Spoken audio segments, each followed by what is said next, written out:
The Dallas Mavericks traded up in round 2 to select Melvin Ajinca out of France. And if that name sounds familiar, Coop, that is the cousin of, I believe, Alexis Ajinca. That is correct. Former Mavs center. Who the Mavericks acquired in a trade that also brought blank to the Mavericks. Jason Kidd? Tyson Chandler. He was a Hornet.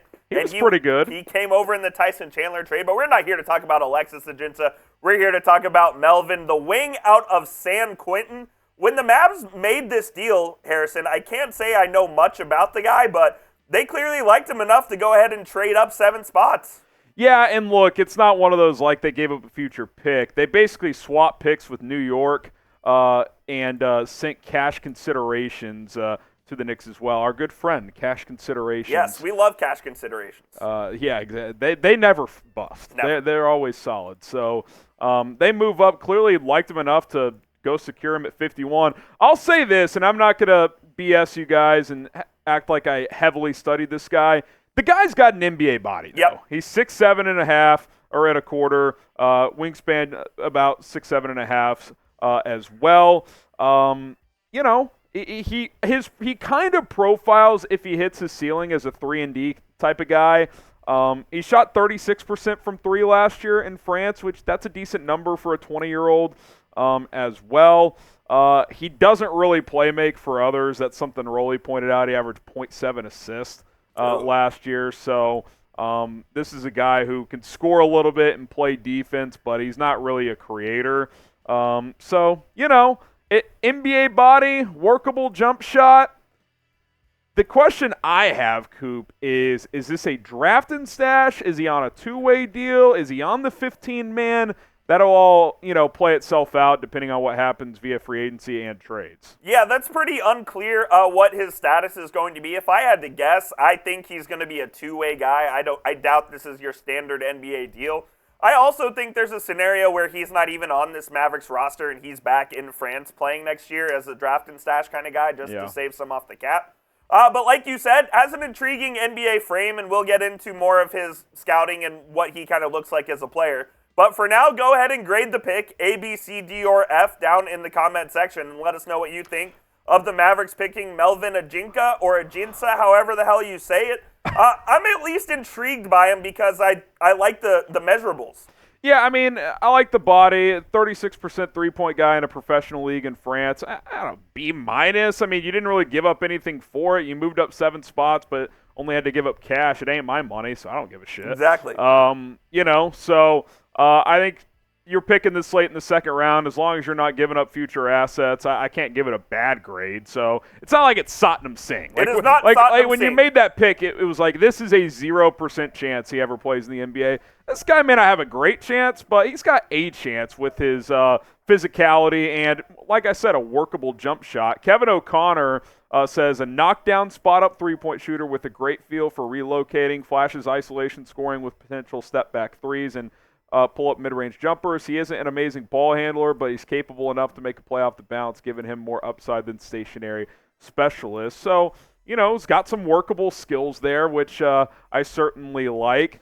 Listen, you can't ever load up on enough 6'6" to 6'9" wings who've got good athletic profiles like this guy has. I mean, we just saw it in the finals. The Celtics were able to switch everything because they have so many wings. So, you know, you took a guy like Omax last year who certainly has a higher ceiling of a player and I would say a higher floor as well. You take kind of a swing on a guy late in the draft this year. I mean, I can't really fault the move. Again, it's not like you mortgaged even a future second-round pick to do it. So you just gave your good friend cash considerations, probably sent over a couple $1 million to the New York Knicks, and you move up 7 spots to go get him?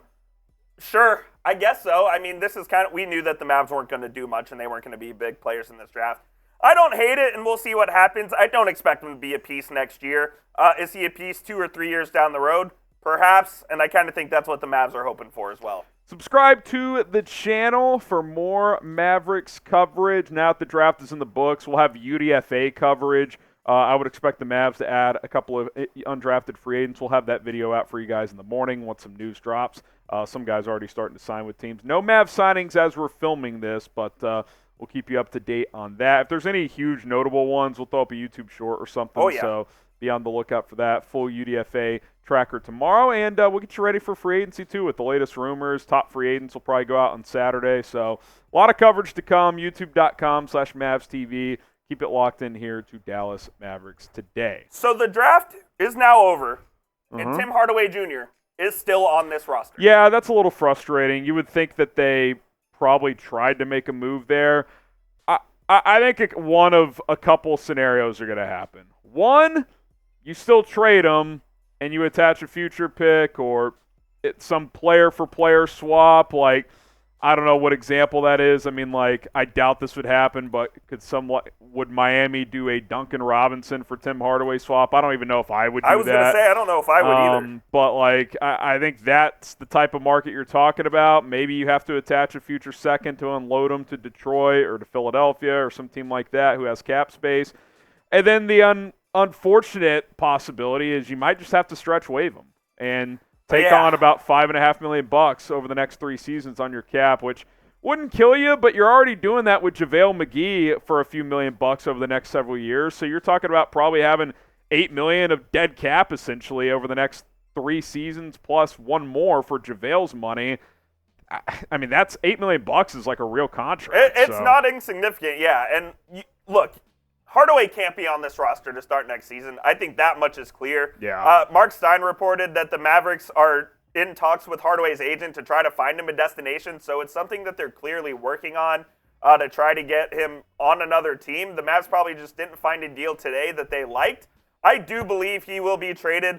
Will it be before the start of NBA free agency now, which is Sunday? I'm not sure. But I do know for a fact that he will not be on this team to start the next season. It just won't happen. I'm with you. So you've got that. I do want to mention this as well. It is official that Bronny James went to the Lakers at 55. So any LeBron thing, that is dead. I think we kind of knew that, but it's officially dead now. They're going to play together, which, it's a cool story. It's also bullshit that Rich Paul can just control the NBA. Yeah, Rich Paul saying that he's telling teams if they draft Bronny, he's going to play in Australia. That's a joke. It's a sad day for the Los Angeles Lakers franchise, who some say is the flagship franchise of the National Basketball Association. They should be flat out embarrassed with their conduct and how they've done in the past few months. They're short-balling Danny Hurley. I mean, it's just, they've become a joke. They're a joke really of a franchise, and that's why they've been in the play in the last 2 seasons with Darvin. And by the way, this has, everything we're saying has nothing against Bronny. Of course not. I would have taken him at 58. I just think it's a joke that they can control where this guy goes. I mean. And I know that Bronny's the most high-profile name that this has happened with. This probably happens more often than we think behind the scenes. Yeah. Where they're like, you don't draft my guy. If you do, he ain't coming, and he's going to play. I want to add this as well, and this isn't. We're kind of off Mavs territory at this point, and I know we say this every year and blah blah blah whatever. The NBA has got to get the second round under control. If you're really serious about this being a legitimate 2-day television product, you have to make it more digestible for the viewer. No one knows where any of these fucking players are going. It's out of control. I'm not saying it's crazy easy. It's got to be better than what it is, though. I mean, the draft ends and we're like, did the Mavs still have 58? Yeah. Like, we didn't even know. Going into the second round, there were 4 teams that owned their own pick. 4 of 28. Miami was one of them, and they ended up trading it. So I think 3 teams actually made their own selection in the second round today. I mean, what are we doing? Well, and again, I don't even care if teams trade their picks. You just have to tell the audience. Tell us who the hell's picking. Yes, that's the issue. Unbelievable. It's an absolute joke. I didn't know that Melvin Ajinca was a Mav until pick 55. Yeah, we had no idea. when Bronny got picked, we were like, oh, Ajinca's a Mav. Oh, and by the way, Twitter decides to go down in the middle of the draft. Just a disaster. It was a shit show of a day for the NBA. I don't think there's any question about it. The Mavericks ended up with Melvin Ajinca. I don't know if that's good. I don't know if that's bad. It's an We'll see. It's a TBD. It's not something that will impact next season. What I do know is the next move that the Mavericks make better be getting rid of Tim Hardaway Jr. I think that much is clear. Well, if you want to be literal, I would guess UDFA signings, but big picture stuff. Tim, you got to unload Tim. I don't know how you do it. I don't know who you do it with. I don't know how much you have to attach to do it. I'm not going to attach a first to do it. I'd rather just stretch wave him, which I don't want to do, but We'll see. I mean, free agency starts Sunday. You would like to have that handled so you can have a clearer picture of your free agency outlook if you're Nico Harrison. Yeah, if anything happens on Sunday, we'll keep you up to date, of course, so be sure to hit that subscribe button, whether it's Derek Jones or whatever move that the Mavs decide to make. We'll have it covered, so please join us on Mavericks Today. It ought to be a fun free agency, and we'll see what happens. All right, peace out, guys. See you soon.